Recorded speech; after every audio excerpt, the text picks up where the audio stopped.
स्वीकार नहीं होती। रानी दुर्गावती भी इससे अछूती नहीं थी। उन्हें भी पड़ोसी राज्यों के राजाओं द्वारा अनेक समस्याएं झेलनी पड़ी। होशियार! शहंशाह हिंदुस्तान जलालुद्दीन मोहम्मद अकबर तशरीफ ला रहे हैं।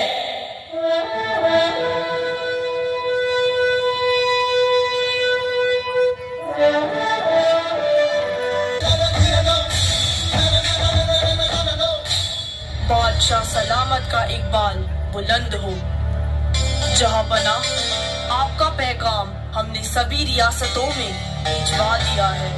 तमाम 6 रियासतों ने मुगल सल्तनत के तहत आने का फरमान कबूल किया है और दीगर रियासतों ने कुछ वक्त मांगा है। आलम बना जल्द ही हम उन पर भी हुकूमत करेंगे। हिंदुस्तान की तमाम रियासतों को मुगल सल्तनत के तहत आना ही होगा, क्योंकि हम ताकतवर मुगल शहंशाह जलालुद्दीन मोहम्मद अकबर हैं। गुस्ताखी मुआफ आलम बना एक रियासत है जिसने आपके फरमान को कबूला नहीं है और उसने आपके शाही फरमान का ये हश्र किया है। आसफ खान, कौन है ये गुस्ताख? किसकी इतनी मजाल कि वह बादशाह अकबर के फरमान को कबूल न फरमाए? जहां बना यह गोंडवाना राज्य की महारानी रानी दुर्गावती है। आसफ खान, एक मामूली सी रानी मुगल सल्तनत के तहत आने से इनकार भी कर सकती है? नामुमकिन। गुस्ताखी मुआफ आलम बना रानी दुर्गावती को मामूली औरत समझने की गलती न करें। सुना है गोंडवाना रियासत की आवाम महारानी से बहुत खुश है। शौहर दलपत शाह की मौत के बाद महारानी दुर्गावती ने ही रियासत की हुकूमत संभाली। वे अपने तेज दिमाग, तलवारबाजी और बला की खूबसूरती के लिए मशहूर हैं। आलम पना, सुना है बिल्कुल हूर की तरह है। आसफ खान, तो इस हूर को हमारी तरफ से एक तोहफा पेश किया जाए।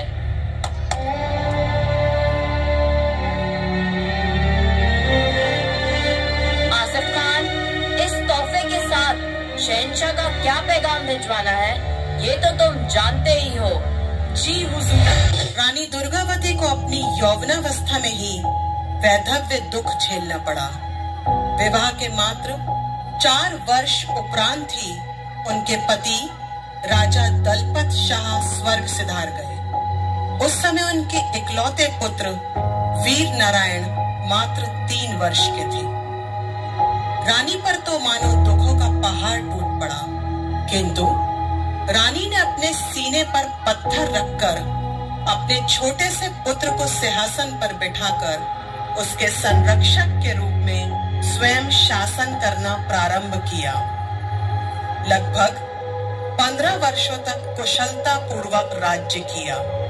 अब एक दृश्य है जब कुंवर वीर नारायण 14 वर्ष के हैं और अपनी माता के साथ रणभूमि में दुश्मनों के दांत खट्टे कर रहे हैं। गोंडवाना राज्य की महारानी रानी दुर्गावती और राजकुमार वीर नारायण पधार रहे हैं।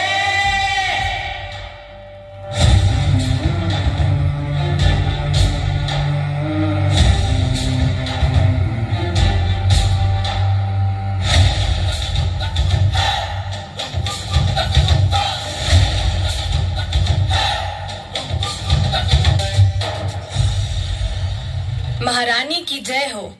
जलालुद्दीन मोहम्मद अकबर ने आपके लिए एक तोहफा और पैगाम भेजा है।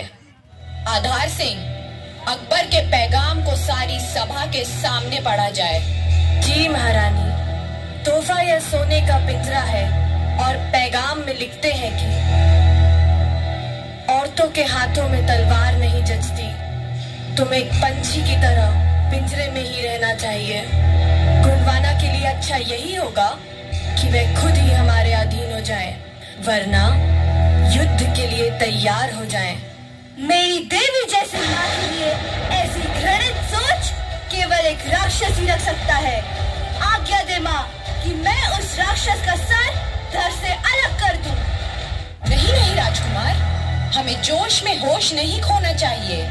हमें अपनी बुद्धि से कार्य करना होगा। आधार सिंह, हमारी तरफ से भी अकबर को एक तोहफा भेजा जाए। और हाँ, पत्र में यह अवश्य लिखना, एक नारी जो रानी है उसने यह तोहफा भिजवाया है। एक किंवदंती के अनुसार बादशाह अकबर ने रानी दुर्गावती को नारी समझकर उन्हें अपमानित करने हेतु स्वर्ण पिंजड़ा भिजवाया। रानी दुर्गावती ने एक नहीं वरन दो युद्धों में मुगलों को पछाड़ दिया।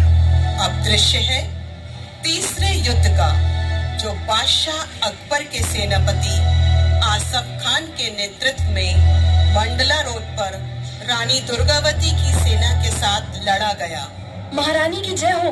महारानी, आसफ खान ने गोंडवाना पर आक्रमण कर दिया है और अब वह सैनिकों के साथ किले की ओर बढ़ रहे हैं। हमारी संस्कृति में पहले शांति और फिर क्रांति। समय है अब क्रांति का। सैनिकों, रणभेरी बज चुकी है। उठा लो अपने अस्त्र शस्त्र, बचा लो अपने गोंडवाना को। जय भवानी, जय भवानी, जय गोंडवाना, जय गोंडवाना, आक्रमण।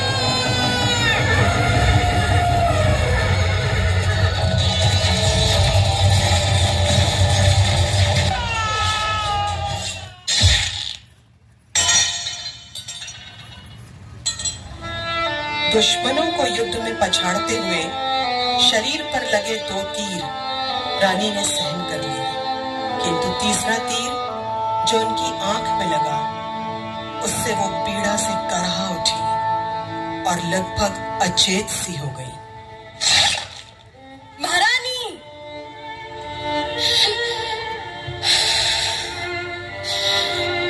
आधार सिंह, उठाइए तलवार और हमारा अंत कर दीजिए, क्योंकि हम नहीं चाहते कि कोई मुगल मेरी देह और आत्मा को कलंकित कर दे। नहीं नहीं महारानी, ये हाथ सदा आपकी रक्षा और प्रजा की सेवा के लिए ही उठे हैं। नहीं, ये मुझसे नहीं हो सकता। चलिए, मैं आपको सुरक्षित स्थान पे ले जाता हूँ। नहीं आधार सिंह, नहीं, अब वक्त बहुत कम है। शत्रु सेना बढ़ी चली आ रही है। अब लगता है कि अंत निकट है। जय भवानी, जय गोंडवाना।